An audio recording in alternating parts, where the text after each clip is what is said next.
Book of Heaven, Volume 25, February 22nd, 1929. How, when she writes, the divine will makes itself actor, prompter, and spectator. Ordinary and extraordinary order which the divinity has in the creation.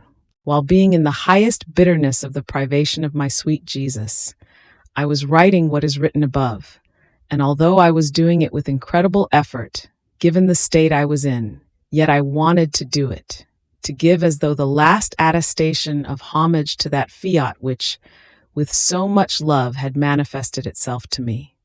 And now, though it is so brief in his speaking, I do not want the tiny little drops of light that it manifests to me to be lost. Who knows? I was thinking to myself whether this might not be the last little drop of light that I put on paper. But while I was thinking this, my beloved Jesus came out from within my interior, and throwing his arms around my neck, he clasped me so very tightly in his arms and told me, "My daughter, as soon as you began to write, I felt myself being drawn so strongly that I could not resist, in such a way that, as my fiat overflowed from you, it put me out in order to direct, while you write, what I have manifested to you about my divine volition. This is a commitment.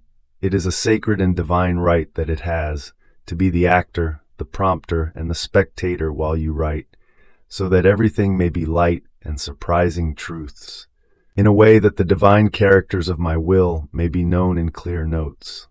Do you think that you are the one who writes? No. You are nothing other than the superficial part. The substance, the primary part, the prompter, is my divine will.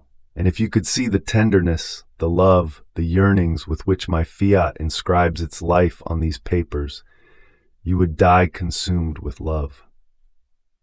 Having said this, he withdrew into my interior, and I, as though coming round from the enchantment of Jesus, continued to write. But I felt myself all light, being whispered everything, being fed the words. I am unable to say what I experienced while writing. Then, after I finished writing, I began to pray, but with the nail in my heart of who knows when Jesus would come back again. And I was lamenting, why is he not taking me to heaven still? And I remembered the many times in which he had reduced me to be at death's door, as if I were about to cross the doors of heaven. But as they were about to open in order to receive me into the blessed dwelling, obedience had imposed itself over my poor existence. And as it would make the doors close to me, I would be forced again to remain in the hard exile of life. Oh, though holy, how cruel and almost tyrannical is blessed obedience in certain circumstances. And still, I thought to myself, I would like to know whether it was because of obedience or the final point of my existence down here had not yet come. But while I was thinking about this, and many other things wandered through my mind, with such unspeakable bitterness that it seemed it was intoxicating me, my highest good, Jesus, my dear life, surprised me, and making himself seen again, told me, "My daughter, you must know that in our divinity there is the ordinary order for the whole creation, and this is not moved because of any incident, not one point, not 1 minute earlier, not 1 minute later. Life ends when it is established by us. We are immutable in this regard.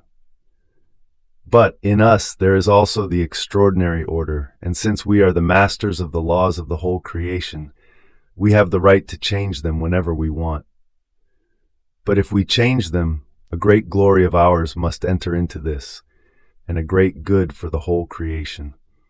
We do not change our laws because of little things. Now, my daughter, you know that the greatest work is to establish the kingdom of my divine will upon earth and to make it known.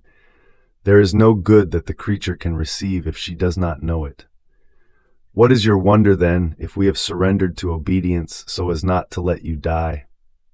More so since, because of your connection with my divine fiat, you enter into the extraordinary order. And since each knowledge about my divine volition is many divine lives that have come out of our womb, the sacrifice of your life was needed in order to receive them. and the very privation of heaven from which obedience snatched you. In addition to this, since my divine will, its knowledges, its reigning, are not only the greatest good for the earth, but the complete glory for the whole of heaven, all of heaven prayed me to surrender to the pleas of the one who commanded you, and I, out of regard for my will, while opening the doors to you, surrendered to their pleas. Do you think that I do not know your great sacrifice, your continued martyrdom of being away from the celestial fatherland, and only to fulfill my will in the one through whom it was commanded to you? Indeed, this sacrifice has snatched from me the many lives of the knowledges of my fiat. And then, a soul was needed who would know heaven and how my divine will is done in the celestial dwelling, in order to be able to entrust to her its secrets, its story, its life, and by appreciating them, she would make them her own life, and would be ready to lay down her life so that others might know a good so great. Jesus kept silent, and I, feeling in suffering, was lamenting and reproaching Jesus, for he would not take me to heaven. And he, Courage, my daughter. There is just about a little left for the writings on my divine fiat. My very silence says that I am about to complete the great manifestations of the gospel of the kingdom of my divine will. So I did in the kingdom of redemption.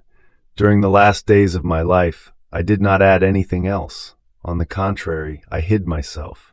And if I said anything, it was a repetition in order to confirm what I had already said, because what I had said was sufficient so that all might receive the goods of being redeemed. It was up to them to take advantage of it. So it will be for the kingdom of my divine will. Once I have said everything in such a way that nothing may be lacking in order to be able to receive the good of knowing it and to be able to possess all of its goods, then I will have no more interest in keeping you on earth. It will be up to them to take advantage of it.